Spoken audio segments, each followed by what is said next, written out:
السلام علیکم ورحمۃ اللہ وبرکاتہ۔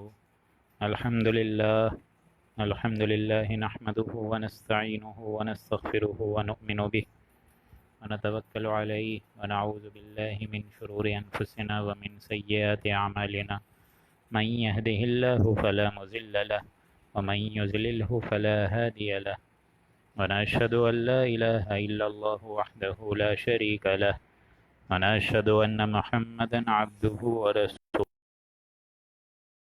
اعوذ باللہ من الشیطان الرجیم، بسم اللہ الرحمن الرحیم۔ وما محمد الا رسول قد خلت من قبله الرسل افإن مات او قتل انقلبتم على اعقابكم ومن ينقلب على عقبيه فلن يضر الله شيئا وسيجزي الله الشاكرين۔ وما كان لنفس أن تموت إلا بإذن الله كتابا مؤجلا ومن يرد ثواب الدنيا نؤته منها ومن يرد ثواب الآخرة نؤته منها وسنجزي الشاكرين۔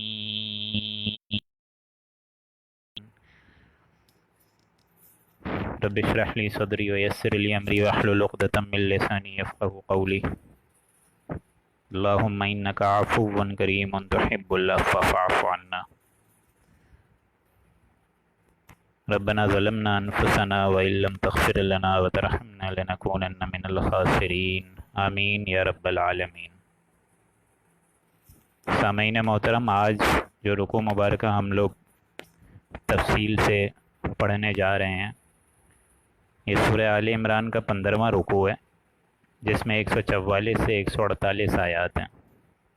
گویا کہ صرف 4 آیات پر مشتمل یہ ایک بہت مختصر سا رکوع ہے، لیکن اپنی جامعیت میں بہت اہم ہے، اپنے مرتبے میں، اپنے رتبے میں بہت اہم رکوع ہے۔ آپ لوگ کو معلوم ہے کہ ہم لوگ غزوہ احد کے معاملات ڈسکس کر رہے تھے، اور یہ حصہ سورہ آل عمران کا نصف ثانی یعنی جو دوسرا حصہ ہے اس کا بھی مڈل پارٹ چل رہا ہے، یعنی 2 رکوع 11-12 وہ الحمدللہ اختتام ہو گئے، جس میں امت مسلمہ کا اصل وجود بیدار کیا گیا، ان کی کیا خاصیت ہے، ان کے کیا خصوصیات ہیں، اسپیشلی ان کے فرض منصبی میں سے ایک فرض منصبی امر بالمعروف و نہی عن المنکر کہ نیکیوں کا حکم اور برائیوں سے روکنا۔ اب ظاہر بات ہے جب بھی یہ کوئی انسان اڈاپٹ کرے گا اس کلچر کو تو ظاہر بات ہے تکالیف آئیں گی، مصیبتیں آئیں گی، رنجشیں آئیں گی۔ حق جو ہے آسانی سے آ نہیں جائے گا، دین آسمان سے تو نہیں ٹپک جائے گا، انسان کو محنت کرنی پڑے گی، اور باطل اپنی جگہ چھوڑے گا نہیں۔ تو ایک لمحہ آتا ہے تصادم کا، کشاکش کا، حق اور باطل کے درمیان جنگ کا۔ اس مرحلے میں وہ جنگ جو کہ غزوہ احد کے نام سے مشہور ہے، اس کے لگاتار 6 رکوع اب چل رہے ہیں، جس کی اب ہم لوگ 15ویں رکوع پہ ہیں۔ غزوہ احد کے معاملات پہ یہ تیسرا رکوع ہے۔ غزوہ احد کے تمام معاملات 13ویں رکوع یعنی پرسوں کی نشست سے سٹارٹ ہو چکے تھے۔ 13واں رکوع، 14واں رکوع ہم لوگ کل اور پرسوں پڑھ چکے تھے۔ اب جو یہ رکوع آ رہا ہے یہ 15واں رکوع ہے، 144 سے 148 آیات۔ آپ لوگ کو سب کو معلوم ہے کہ غزوہ احد بیسیکلی تمام مسلمان اہل ایمان یہ سارے کے سارے ہار گئے تھے، شکست ہو گئی تھی۔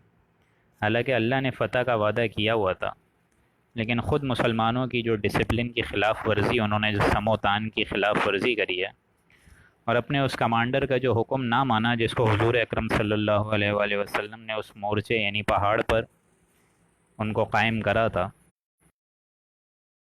درمیان جو اختلاف ہوا جس کی وجہ سے پوری جو فتح تھی وہ شکست میں کنورٹ ہو گئی۔ لہٰذا اس غزوہ احد میں اہل ایمان سے کافی غلطیاں ہوئیں، جن کی طرف سے اللہ کی طرف سے پکڑ بھی ہے، اسی وجہ سے یہ فتح شکست میں تبدیل ہو گئی۔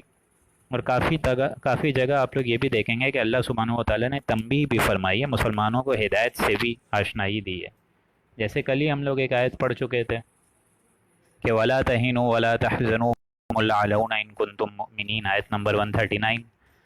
کہ اے مسلمانوں تم لوگ ہمت مت ہارو اور کم ہمتی کا مظاہرہ مت کرو اور نہ غمگین ہو، انتم الاعلون تم ہی غالب رہو گے، ان کنتم مؤمنین اگر تمہارے اندر ایمان ہے۔ لہٰذا غزوہ احد میں کچھ ایسے معاملات ہوئے جن پہ باقاعدہ تنبیہ گرفت اللہ کی طرف سے ہوئی ہے۔ ان تمام معاملات میں سے ایک معاملہ یہ بھی تھا کہ جب حضور صلی اللہ علیہ وآلہ وسلم کے بارے میں یہ افواہ اڑ گئی عین میدان جنگ میں، یہ افواہ اڑ گئی کہ ان کا انتقال ہو گیا ہے، تو سب کے سب ہمت ہار کے بیٹھ گئے، سارے صحابیوں نے اپنی تلوار پھینک دی، سارے اہل ایمان ایک دم ڈی موٹیویٹ ہو گئے۔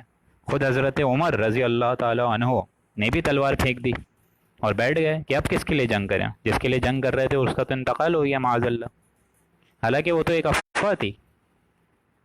تو اس رکوع مبارکہ کا جو ہے وہ ڈائریکٹ ایک گرفت سے ہو رہا ہے، دوبارہ گرفت آ رہی ہے، پکڑ آ رہی ہے اللہ کی طرف سے۔ پہلی گرفت 128ویں آیت میں آئی تھی اگر آپ لوگ کو یاد ہو، اور وہ گرفت تھی خود لیڈر پہ، حضرت محمد مصطفیٰ صلی اللہ علیہ وآلہ وسلم پہ، اور وہ 128 آیت کیا تھی؟ لیس لک من الامر شیء، اے نبی آپ کا کوئی اختیار نہیں ہے، لیس لک من الامر شیء۔ کیوں اللہ نے یہ فرمایا؟ اس لیے فرمایا او یتوب علیہم او یعذبہم، کہ اے نبی آپ جو یہ فرما رہے ہیں کیف یہد اللہ خزموا بوجہہ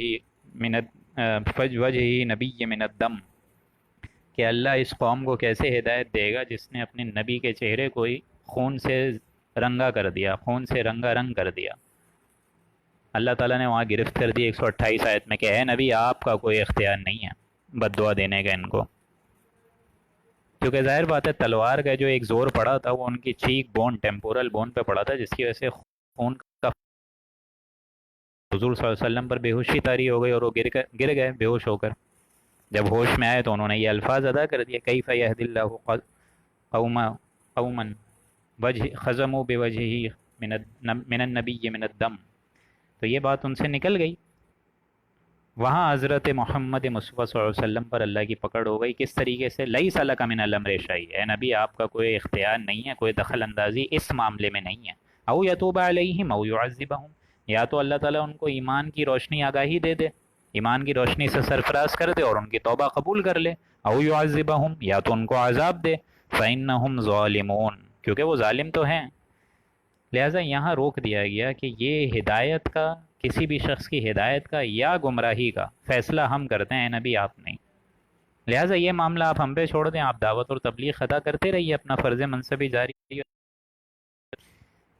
اسی طریقے سے اب لیڈر کے بعد ایک اور عظیم ترین صحابی پہ گرفتاری ہے جن کا نام ہے حضرت عمر رضی اللہ تعالیٰ عنہ، اس آیت میں 144 میں۔ ویسے تو حضور صلی اللہ علیہ وسلم کے مقابلے میں کوئی حیثیت، ظاہر بات ہے حیثیت میں تو کم ہے، سب سے بڑے تو ہمارے رسول ہی ہیں، رسول اللہ کے بعد حضرت ابو بکر، عمر، عثمان، علی، یہی ہے لائن سے خلفائے راشدین، لیکن حضور کے مقابلے میں تو نہیں ہے نا اتنی ویلیو جتنی ہمارے حضور کی ہے ماشاء اللہ سے۔ لیکن بڑے لوگوں کا دوستوں یہ معاملہ ہوتا ہے، یہ بات سمجھ لیجئے، یہ میں پہلے بھی آپ لوگ کو بتا چکا ہوں، بڑے لوگوں کا معاملہ یہ ہوتا ہے کہ اللہ کی طرف سے فوراً پکڑ آتی ہے، اگر ایسے بڑے لوگوں سے کوئی چھوٹی بھی خطا ہو جائے تو اللہ کے ہاں وہ بہت بڑی ہوتی ہے، اور اس کی وجہ سے اللہ الفاظوں کا استعمال بہت اپنے غصے میں کرتا ہے، جس کا ایک غصے کا مظہر آپ لوگ پڑھ چکے 128 آیت میں، لیس لک من الامر شیء، اے نبی آپ کا کوئی اختیار اس معاملے میں نہیں ہے۔ اسی طریقے سے اب دوسری گرفت یہاں حضرت عمر کے معاملے میں آ رہی ہے۔ حضرت عمر ایک جذباتی شخصیت تھے، اور جذبات میں وہ کافی سمجھ لیجئے ایسی کیفیت ان کی ہو جاتی تھی کہ حضور صلی اللہ علیہ وآلہ وسلم کی جو اصل محبت ہے وہ ان کے دل میں قائم دائم تھی، تبھی تو ان کو ماشاءاللہ وہ روضہ رسول کے پاس جگہ بھی ملی نا، حضرت ابو بکر اور حضرت عمر۔ لہٰذا وہ بہت جذباتی شخصیت تھے۔ پہلے یہ آیت سمجھنے سے پہلے اس ذہن کو اپنے اس کیفیت کو ان کی سمجھیے گا کہ وہ بہت جذباتی شخصیت تھے۔ اب جب ان پہ یہ افواہ پھیل گئی کہ ان کا انتقال ہو گیا حضور صلی اللہ علیہ وسلم کا، تو وہ تلوار پھینک کے بیٹھ گئے کہ اب کس کے لیے جنگ کریں، جس کے لیے جنگ کر رہے تھے وہ اس کا تو انتقال ہو گیا ان کا۔ تو یہاں دیکھیں پہلی آیت، اب میرے خیال سے بسم اللہ کرتے ہیں، اعوذ باللہ من الشیطان الرجیم، بسم اللہ الرحمن الرحیم۔ وما محمد الا رسول، کہ حضور اکرم صلی اللہ علیہ وآلہ وسلم اس کے سوا کیا ہیں کہ ان کا مرتبہ رسول اللہ ہے، یعنی پہلے اللہ کے رسول ہیں، اس سے بھی پہلے تو عبدہ و رسول، پہلے تو اللہ کے بندے ہیں پھر رسول ہیں۔ ہم لوگ جو کلمہ پڑھتے ہیں محمدن عبدہ و رسولہ، کہ اللہ تعالیٰ کے پہلے، تو یہاں اس عبدیت کے تقاضے سے بڑھ کے فرمایا وما محمد الا رسول، محمد الرسول اللہ، اس کی ان کی حیثیت اللہ کے رسول کی حیثیت سے، معبود تو نہیں ہے وہ، معاذ اللہ۔ تم ان کے لیے تو جہاد نہیں کر رہے، تم تو جہاد اللہ کے لیے کر رہے ہو۔ دین کا غلبہ ہے تو کس کے لیے؟ اللہ کے لیے ہے۔ دین کی سربلندی ہے تو کس کے لیے؟ اللہ کے لیے ہے۔ اسی طریقے سے دین اور نظام کی جو پوری بالادستی ہے وہ کس کے لیے؟ اللہ کی ہے۔ محمد الرسول اللہ بھی اس مشن میں اور تمام اہل ایمان بھی اس مشن میں۔ تم ان کے لیے تو جنگ نہیں کر رہے، جہاد نہیں کر رہے، تم تو جہاد اللہ کے لیے کر رہے ہو۔ تو محمد الرسول اللہ کا رتبہ اللہ کے نزدیک پہلے عبد کا ہے پھر رسول کا ہے۔ وما محمد الا رسول قد خلت من قبلہ الرسل، اللہ فرما رہا ہے کہ ان سے پہلے بھی تو کافی رسول گزرے۔ قد خلت من قبلہ الرسل افئن مات او قتل انقلبتم علی اعقابکم، کہ کیا اگر وہ وفات پا جائیں یا معاذ اللہ قتل کر دیے جائیں، علی اعقابکم، تو کیا تم اپنی ایڑیوں کے بل لوٹ پھرو گے؟ کیا یہی تمہارے دین اور ایمان کی حقیقت ہے؟ کیا یہی تمہاری شریعت کے لیے محبت ہے، وفاداری ہے؟ وما محمد الا رسول، پہلی بات اسٹریٹ فارورڈ سمجھا دی گئی حضرت عمر کو کہ محمد الرسول اللہ کی اصل جو وقت اور اصل جو رتبہ ہے وہ اللہ کے نزدیک رسول کا ہے۔ قد خلت من قبلہ الرسل، ان سے پہلے بھی تو بہت رسول آئے، حضرت آدم آئے، حضرت نوح آئے، اسی طریقے سے حضرت لوط آئے، حضرت ابراہیم آئے، سارے کے سارے۔ قد خلت من قبلہ الرسل، اور ان سب کا تقاضا یہی تھا کہ اللہ کی عبادت کرو، اللہ موحد کی بندگی اور پرستش کرو۔ افئن مات او قتل انقلبتم علی اعقابکم، اگر وہ وفات پا جائیں یا پھر شہید کر دیے جائیں، علی اعقابکم، تو کیا تم اپنی ایڑیوں کے بل لوٹ جاؤ گے؟ کیا یہی تمہارے دین اور ایمان کی حقیقت ہے؟ اس سے پہلے تو تم لوگ کے اندر بہت جہاد کا جذبہ تھا، شوق تھا، اب کیا ہو گیا ہے؟ آگے اللہ نے کیا فرمایا؟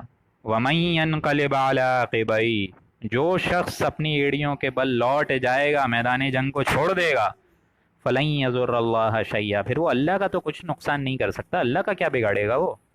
دین تو اللہ کا ہے نا، وہ تو تمہارے بغیر بھی چاہے غالب کر دے، دین تو اس کا ہے، وہ جیسے چاہے غالب کرے، اس کو تمہاری ضرورت نہیں ہے، کسی کی بھی ضرورت نہیں ہے، وہ تو آنے واحد میں پوری کی پوری دنیا میں اسلام قائم کر سکتا ہے، لیکن وہ لوگوں کو آزماتا ہے۔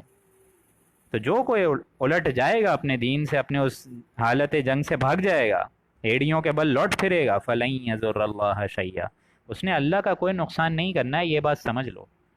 وَسَيَجْزِي اللَّهُ الشَّاكِرِينَ، اور اللہ تعالیٰ بہت جلد بدلہ دے گا شاکرین کو، جو کہ حق شناس لوگ ہیں، جو کہ شکر گزار ہیں، جو کہ شاکر لوگ ہیں، جو کہ ایک دوسرے کے معاملے میں بھی شکر کا رویہ اختیار کرتے ہیں، ایک دوسرے سے بھی احسن طریقے سے بات کرتے ہیں، اخلاق کی بھی ان کی اعلیٰ منزلیں ہوتی ہیں، تو اللہ تعالیٰ ایسے لوگوں کو جزا بھی دے گا۔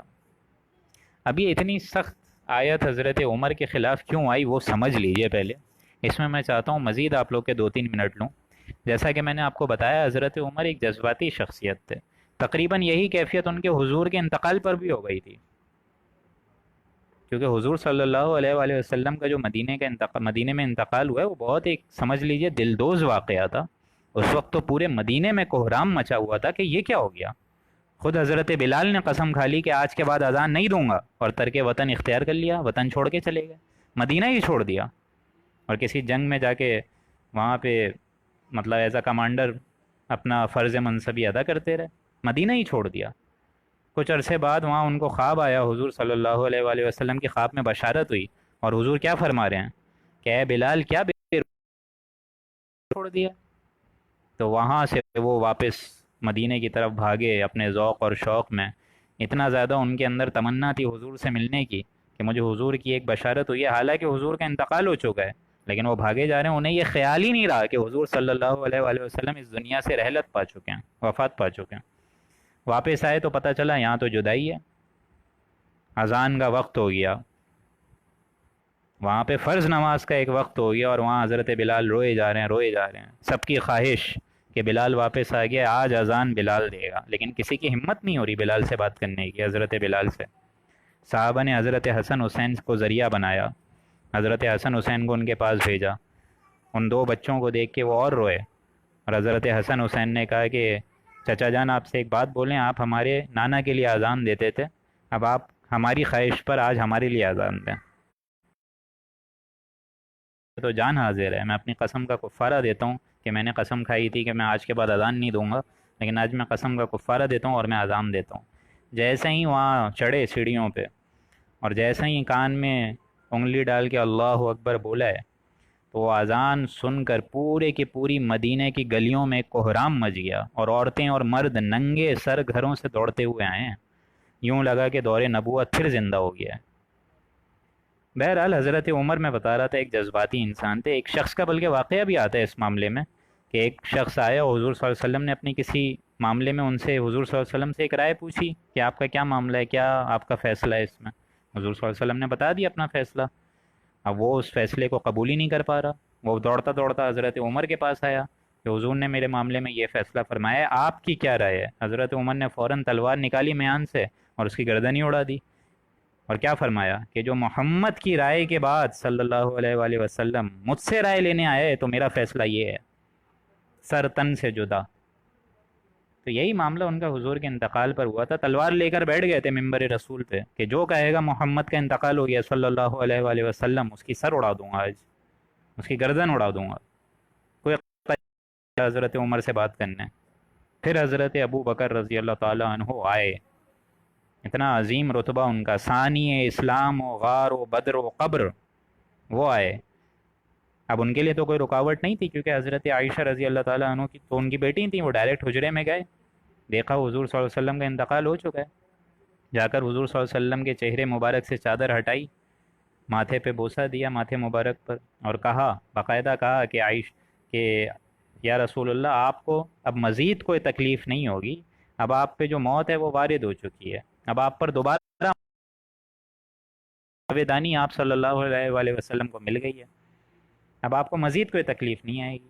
پھر باہر آ کر حضرت ابو بکر نے سمجھایا حضرت عمر کو، اور باقاعدہ یہی آیت پڑھی، آیت نمبر 144، وما محمد الا رسول خلت من قبلہ الرسل، محمد الرسول اللہ، ان کی جو اصل رتبہ ہے وہ ایز اے رسول ہے، قد خلت من قبلہ الرسل، ان سے پہلے بھی تو بہت رسول گزرے ہیں، افئن ماتا، اور اے لوگوں اگر حضور صلی اللہ علیہ وسلم کا انتقال ہو جائے، وفات پا جائیں، او قتلا، یا وہ شہید کر دیے جائیں، انقلبتم علی اعقابکم، تو کیا تم اپنی ایڑیوں سے لوٹ جاؤ گے؟ ومن ینقلب علی عقبیہ، تو جو شخص اپنی ایڑیوں سے لوٹ جائے گا، فلن یضر اللہ شیئا، تو وہ اللہ کا تو کچھ نہیں بگاڑ سکتا۔ جیسے ہی یہ آیت پڑھی، حضرت عمر رضی اللہ تعالیٰ عنہ کی ہاتھوں سے تلوار گری ہے، اور انہوں نے فرمایا کہ مجھ پہ ایسا اثر ہوا کہ مجھے ایسا لگا یہ آیات گویا کہ ابھی ابھی نازل ہوئی ہیں۔ یہ عظمت تھی حضرت ابو بکر کی، بہت بلند مقام ہے ان کا، ثانی اسلام و غار و بدر و قبر، ساتھی اسلام کے بھی، غار ثور کے بھی، جنگ بدر کے بھی، جنگ احد کے بھی، اور ساتھ ساتھ قبر کے بھی رفیق ساتھ ساتھ وہی ہیں۔ اور پھر اس آیت کے بعد انہوں نے باقاعدہ خطبہ دیا حضور صلی اللہ علیہ وسلم کے اصل انتقال کے بعد، اور اس کے جو بہت اہم الفاظوں میں سے ایک اہم لفظ جو کہ ہمارے لیے بھی بہت ہمت اور جرت کا ایک مظہر، وہ کیا تھے؟ انہوں نے بعد میں خطبہ دیا، اور اس خطبہ میں یہ بڑی خوبصورت انہوں نے ایک اپنی طریف سے ایڈیشن کری، اور وہ کیا ایڈیشن تھی؟ اس آیت کے بعد انہوں نے فرمایا، من کان یعبد محمد، جو کوئی بندگی کرتا تھا محمد کی صلی اللہ علیہ وآلہ وسلم، فإن محمد قد مات، تو جان لو، کان کھول کے سن لو کہ محمد کا انتقال ہو گیا ہے صلی اللہ علیہ وسلم۔ ومن کان یعبد اللہ، اور جو کوئی اللہ سبحانہ و تعالیٰ کی بندگی کرتا تھا اور کرتا ہے اور کرتا رہے گا، فإن اللہ حی لا یموت، تو وہ کان کھول کے سن لے کہ اللہ ہمیشہ سے زندہ تھا، زندہ ہے اور زندہ رہے گا، اور اس کو کبھی موت نہیں آئے گی۔ رتبہ تھا حضرت ابو بکر کا، ثانی اسلام و غار و بدر و قبر، تو وَسَيَجْزِي اللَّهُ الشَّاكِرِينَ، اللہ نے فرمایا کہ میں بہت جلد بدلہ دوں گا ایسے شاکروں کو، ایسے شکر گزار، ایسے حق شناس لوگوں کو۔ وما كان لنفس ان تموت الا باذن اللہ کتابا مؤجلا، اور بے شک کسی شخص کو موت آنا ممکن ہی نہیں ہے، ان تموت الا باذن اللہ، سوائے یہ کہ اللہ کا حکم نہ ہو، یعنی اللہ کا حکم ہوگا تو موت آ جائے گی، کتابا مؤجلا، اور وہ تو ایک میعاد معین میں لکھی ہوئی ہے، ایک کتاب میں ہر ایک وقت، ہر ایک بندے کا وقت طے ہے، لکھا ہوا ہے، موت سب کی لکھی ہوئی ہے، میری بھی لکھی ہے، آپ کی بھی لکھی ہوئی ہے. Death is guard, death is actually your best guard, آپ کا سب سے بہترین باڈی گارڈ خود آپ کی اپنی موت ہے، جب وقت ہوگا تبھی آئے گی، اس سے پہلے آئے گی نہیں. لہٰذا انسان کی سب سے بڑی حفاظت انسان کی خود اس کی آپ اپنی موت ہے. وما کان لنفس، کسی نفس کے لیے یہ شایان شانی نہیں ہے کہ وہ مر جائے، ان تموت الا باذن اللہ، جب تک کہ اللہ کا حکم نہ ہو، اور وہ کتاب مؤجل، ہر ایک بندے کا ٹائم لکھا ہوا ہے. کافی لوگ ہوتے ہیں، کافیوں کی پوری زمین بھی لکھی ہوتی ہے کہ کس زمین میں مرنا ہے. کافی لوگ ملک بدر مطلب ترک وطن کرتے ہیں، انڈیا جاتے ہیں، امریکہ جاتے ہیں، اور وہاں ان کی موت آ جاتی ہے. بے نظیر کا واقعہ دیکھ لیں آپ لوگ، بیرون ملک سے آئی، پاکستان آئی، اسے کیا معلوم تھا کہ موت لے کر آ رہی ہے اس کو، کتاب مؤجل کا. لیکن اس کے ساتھ ساتھ وَمَن يُرِدْ ثَوَابَ الدُّنْيَا نُؤْتِهِ مِنْهَا، جو شخص دنیا کا طالب ہو، دنیا کا نتیجہ چاہتا ہو، یہیں کی عیش و عشرت چاہتا ہو یا چاہتی ہو، یہیں کی رونقیں چاہتا ہو یا چاہتی ہو، یہیں کی رمق چاہتا ہو یا چاہتی ہو، یا یہیں کی عیاشی اور یہیں کا عشرت، کافر کی یہ پہچان کے آفاق میں گم ہے، اور مومن کی یہ پہچان کے گم اس میں ہے آفاق، عیش و عشرت نؤتیہ منہا، تو ہم اس کو دے دیتے ہیں، دنیا بھی دے دیتے ہیں. دنیا میں اعلیٰ سے اعلیٰ کیریئرز کی طرف وہ جا رہے ہوتے ہیں، سمجھ رہے ہیں بہت کامیاب ہو رہے ہیں. دین سے دوری اختیار کی بھی ہے، سمجھ رہے ہیں بہت کامیاب ہو رہے ہیں. دین کے ایک حرف کو بھی سمجھنے کو تیار نہیں ہے، اور اعلیٰ سے اعلیٰ ڈاکٹری، انجینئرنگ، میں یہ نہیں کہہ رہا کہ نہیں کریں، کریں، لیکن ساتھ ساتھ یہ کام بھی کریں، یہ کام بھی کریں.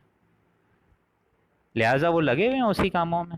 تو اللہ بھی کہتا ہے وَمَن يُرِدْ ثَوَابَ الدُّنْيَا، جو کہ دنیا کا طالب ہو، دنیا کی کھیتی چاہتا ہو، دنیا کا نتیجہ چاہتا ہو، یہیں کی عیش و عشرت چاہتا ہو، یہیں کا ثواب چاہتا ہو، نؤتیہ منہا، ہم دے دیتے ہیں اس کو. ہمارے خزانوں میں تو کمی نہیں ہے، دنیا بھی ہم نے چلانی ہے، اور اسی طریقے سے دنیا کی برقرار رکھنا ہے. اب مال کی طلب ہوگی تبھی تو انسان محنت کرے گا، دولت کی طلب ہوگی تبھی مشقت کرے گا. اگر نسل بڑھانی ہے تو میاں بیوی میں کشش بھی ہم نے رکھی ہے، سب چیزیں اب دنیا تو ہم نے چلانی ہے نا. تو وَمَن يُرِدْ ثَوَابَ الدُّنْيَا نُؤْتِهِ مِنْهَا، لیکن اس کے ساتھ ساتھ وَمَن يُرِدْ ثَوَابَ الْآخِرَةِ، جو شخص آخرت کی کھیتی چاہے، آخرت کی رمق چاہے، آخرت کی زندگی چاہے، آخرت کا ثواب چاہے، نؤتِهِ، تو ہم اس کو اس میں سے بھی دے دیتے ہیں.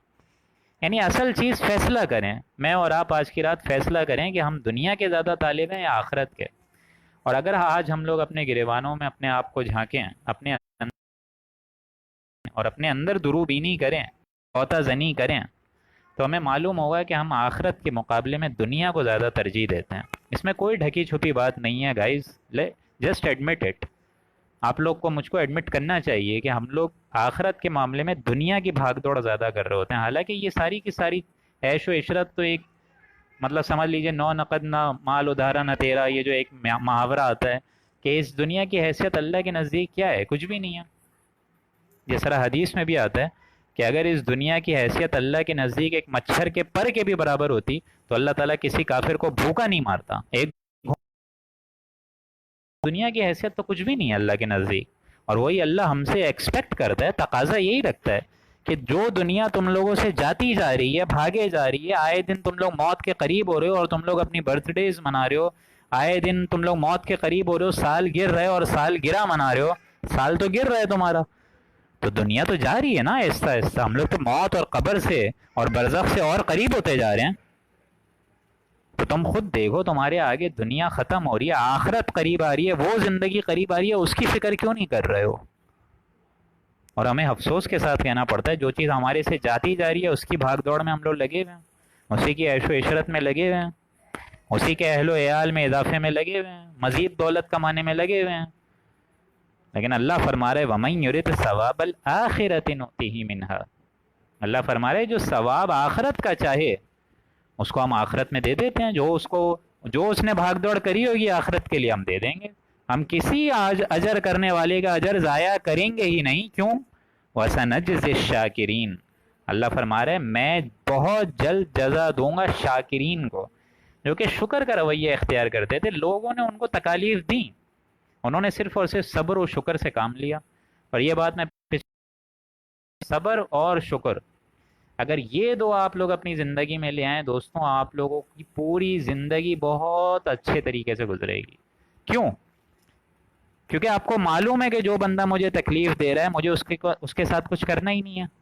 میں صبر کروں گا، میرا رتبہ اللہ کے یہاں اور بلند ہوگا، میرا مقام، میرا ایک سمجھ لیجئے نتیجہ آخرت میں وہ اور اچھا نکلے گا.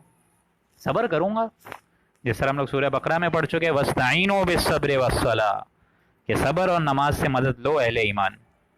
اور جب مجھے معلوم ہے کہ جب کوئی بھی نیکی مجھے کرنے کا موقع ملے گا اور نیکی کے بعد مجھے اس کا آؤٹ کم ملے گا، اور کوئی بھی نعمت اللہ کی طرف سے مجھے ملے گی، میرا ایگزام ہو جائے، میں اعلیٰ سے اعلیٰ کیریئر کی طرف رغبت اختیار کر لوں، دنیا کے معاملے میں اور ترقی کر دوں، تو میرا رویہ اکڑ کا نہیں ہوگا، غرور کا نہیں ہوگا، تکبر کا نہیں ہوگا. یہ معاملہ سمجھ لیجئے، یہ معاملہ بہت اہم ہے. صبر اور شکر. کوئی بھی نعمت ملے اگر آپ نے اس پہ تکبر کیا، کہ آپ کا ایگزام ہو گیا فرض کریں، اب آپ چوڑے ہو گئے کہ بھائی میرا ایگزام ہوا ہے، اب آپ اپنے نیچے والوں کو دبا رہے ہیں، یہ بھی غلط ہے اللہ کے نزدیک. سوچ لیجئے. اور سورہ بنی اسرائیل میں تو پوری ایک آیت ہے دوستوں، بلکہ پورا ایک رکوع ہے کہ اگر تم اکڑ کرو گے تو تم کیا سمجھتے ہو، کیا تم پہاڑ جتنے چوڑے ہو سکتے ہو، یا تم زمین کے سینے کو پھاڑ سکتے ہو؟ نہیں کر سکتے نا. تو کیوں اکڑ کر رہے ہو؟ جو نعمت تمہیں دی گئی ہے اس پہ شکر کرو، بجائے یہ کہ اکڑ اور گھمنڈ کرو، شکر کرو. اور اس کی عظیم ترین اگزامپل ملتی ہے خود حضور صلی اللہ علیہ وآلہ وسلم کی ذات سے، کہ فاتح بن کے جب وہ مکے میں واپس آئے ہیں تو عام طور پہ جب بھی فاتح آتا ہے تو اس کی گردن ایک دم اکڑی ہوئی ہوتی ہے، لیکن واحد جناب رسول اللہ ہیں کہ جس سواری پہ وہ سوار تھے، حضور صلی اللہ علیہ وآلہ وسلم کی گردن مبارک اس سواری کی گردن مبارک سے بھی زیادہ جھکی ہوئی تھی. اس سے زیادہ عجز، اس سے زیادہ عاجزی، اس سے زیادہ انکساری، اس سے زیادہ جھکنا، اس سے زیادہ ڈاؤن ٹو ارتھ اور کوئی ہو سکتا ہے؟ سوچیے آپ لوگ. اور وہی تعلیم حضور صلی اللہ علیہ وآلہ وسلم نے مجھے اور آپ کو دی، ہم سب کو دی، کہ معاف کرو، درگزر کرو، صبر کرو، شکر کرو، اس سے اپنی زندگی کے معاملات آسان کرو. اور باقاعدہ حدیث میں حضور نے فرمایا کہ اگر معاف کر دینے سے تمہاری عزت میں کمی آ جائے تو قیامت کے دن میں ضامن ہوں، مجھ سے لے لینا. اس کا مطلب یہ ہے کہ معاف کرنے سے کبھی عزت میں کمی آئے گی ہی نہیں، آئے گی ہی نہیں. وَسَنَجْزِي الشَّاكِرِينَ. شکر کرنے والوں کو ہم دیتے ہیں. تکبر کے بارے میں ایک اور بڑی عرصے بعد حدیث یاد آ گئی مجھے، یہ حدیث قدوسی ہے. حضور نے فرمایا کہ اللہ فرماتا ہے کہ تکبر میری چادر ہے جو میں اپنے شانوں پہ رکھتا ہوں، اپنے کندھوں پہ رکھتا ہوں. اگر کسی نے تکبر کیا، ذرہ بھر بھی تکبر کیا، اپنی اکڑ پہ اترایا، اپنی حیثیت پہ جو میں نے اس کو دیا اس پہ اترایا، تکبر کیا، تکبر کرنے کی سزا یہ ہے کہ ایسا ہے کہ جیسے اس نے میری چادر پہ ہاتھ ڈالا. اللہ کی چادر پہ کوئی ہاتھ ڈال سکتا ہے؟ تکبر ذات صرف اور صرف ذات باری تعالیٰ پہ سوٹ کرتی ہے اور کسی پہ نہیں سوٹ کرتی ہے. سمجھ لیجیے آپ لوگ. اللہ کے لیے زیادہ شایان شان ہے کہ وہ تکبر کرے جس نے 7 زمین 7 آسمان، برزخ، عالم جنت، عالم دوزخ، قیامت، انسان، جنات سب پیدا کیے. صرف وہ ذات تکبر کر سکتی ہے اور کچھ نہیں. المتکبر، تکبر کرنے والا، یہ اللہ کے ناموں میں سے ایک نام ہے. وَكَأَيٍّ مِّن نَبِيٍّ قَاتَلَ مَعَهُ رِبِّيُّونَ كَثِيرٌ. اور بہت نبی ایسے ہیں جن کے ساتھ ہو کر قاتل معه ربیون کثیر، لوگوں نے قتل کیا، لوگوں نے ایک دوسرے میں جنگوں میں حصہ لیا. ربیون کثیر، اور وہاں بہت سارے کثیر رابی یعنی ربی لڑے ان کے ساتھ. یہ بات سمجھ لیجئے کہ یہ جو ربیون کا لفظ آیا ہے یہاں پہ، کہ اے مسلمانوں تمہارے ساتھ جو یہ واقعہ آیا ہے یہ پہلے دفعہ تو نہیں آیا نا. کتنے ہی نبی ایسے آئے ہیں. وَكَأَيٍّ مِّن نَبِيٍّ، کتنے ہی نبی ایسے آئے قاتل معه ربیون کثیر، جن کے ساتھ قتل کیا، شہید کرا لوگوں کو، ایک دوسرے کو ساتھ. ربیون کثیر، ربی ملے. ربی کہتے کس کو ہیں سمجھ لیجئے، اللہ کے ماننے والے، اللہ کے چاہنے والے، اللہ کے غلام، اللہ کے عاشق، اللہ کے لیے کمر کسنے والے کے سارے لوگ ربی ہیں. ربیون کثیر. اور یہ لفظ آج بھی یہودیوں کی تاریخ میں موجود ہے. انگلش میں ربائی کہتے ہیں ان کو. تو ایسے لوگ موجود تھے اہل کتاب میں بھی، اور ایسے لوگ موجود تھے کافی نبیوں کی بھی کمپنی میں، جن کے ساتھ وہ جڑے، ایک دوسرے کے ساتھ ہم آہنگی پیدا کری اور جنگ میں حصہ لیا۔ تو ایسے اے مسلمانوں، تم اتنی ٹینشن کیوں لے رہے ہو؟ جنگ احد میں تمہیں ابھی شکست ہو گئی ہے، تمہارا یہ معاملہ پہلا تو نہیں ہے۔ کتنے ہی نبی ایسے گزرے ہیں جن کے ساتھ نبی کے ساتھ ربی مل کے جنگ کری انہوں نے، اور اس کے ساتھ ساتھ فما وہنوا، سو نہ تو انہوں نے ہمت ہاری، لما اصابہم، جو مصیبتیں انہوں نے جھیلیں، فی سبیل اللہ، اللہ کے راستے میں، وما ضعفوا وما استکانوا، نہ ان کا زور گھٹا، وما استکانوا، نہ وہ دبے، نہ وہ کمزور ہمتی میں آئے، کچھ نہیں، آرام سے جنگ لڑی انہوں نے۔ ان کو بھی جب اللہ نے مدد کری ہے تو تمہیں ابھی جب شکست ہو گئی ہے تو تم فکر کیوں کر رہے ہو؟ آگے اللہ تعالیٰ تمہارے لیے ایسی فتوحات کا رستہ کھولے گا کہ نہ صرف جزیرہ نمایاں عرب بلکہ پوری دنیا میں اسلام کا ڈنکا انشاءاللہ بجے گا۔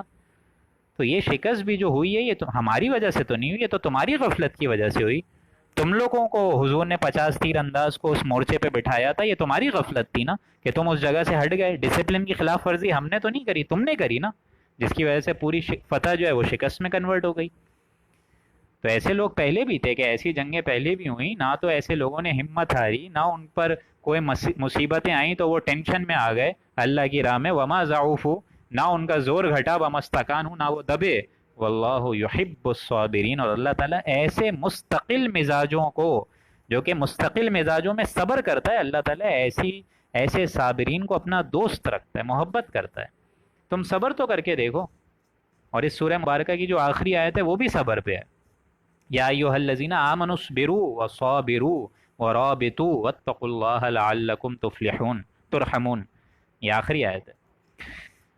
وما كان قولهم الا ان قالوا ربنا اغفر لنا ذنوبنا واسرافنا في امرنا وثبت اقدامنا وانصرنا على القوم الكافرین، آیت نمبر 147۔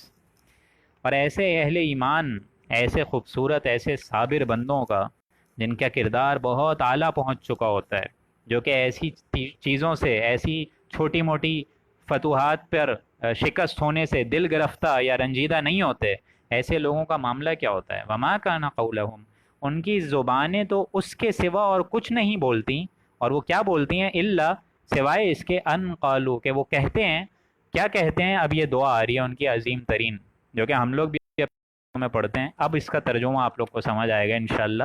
ربنا اغفر لنا، کہ اے رب ہمارے گناہوں کو معاف کر دے۔ مغفر، اغفر کہتے ہیں، مغفر کہتے ہیں اس قول کو، عربی میرے خیال سے ڈاکٹر بشرا نے ہمیں کہا تھا کہ سمجھ لیجئے، اغفر مغفر سے نکلا ہے، مغفر کہتے ہیں، میم غے فے رے، مغفر اس جنگ میں وہ جو انسان ٹوپی پہنتا ہے نا لوہے کی، جس سے سر وار سے پروٹیکٹ رہتا ہے، اس کو مغفر کہتے ہیں، یعنی ایسی ٹوپی جو کہ آپ کے سر کو ڈھانپ دے تاکہ آپ کو تلوار کا ایک ضرب نہ لگے۔ اسی طریقے سے ربنا اغفر لنا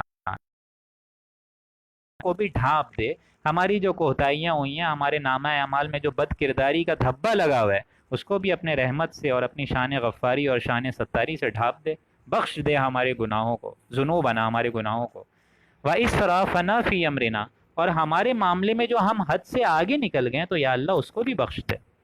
جس طرح حضور صلی اللہ علیہ وآلہ وسلم سے وہ الفاظ ادا ہو گئے، کیف یہد اللہ خزم بوجہہ نبی من الدم، کہ اللہ اس قوم کو کیسے ہدایت دے گا جس نے اپنے نبی کے چہرے کو خون سے رنگا رنگ کر دیا، کیسے ہدایت دے گا؟ یا جیسے حضرت عمر سے معاملہ ہو گیا کہ تلوار پھینک کے بیٹھ گئے، کہ اب حضور صلی اللہ علیہ وسلم کا انتقال ہو گیا، جنگ میں افواہ اڑ گئی، تلوار پھینک کے بیٹھ گئے کہ اب جنگ کس کے لیے لڑیں، جس کے لیے جنگ لڑ رہے تھے وہ تو انتقال کر گئے۔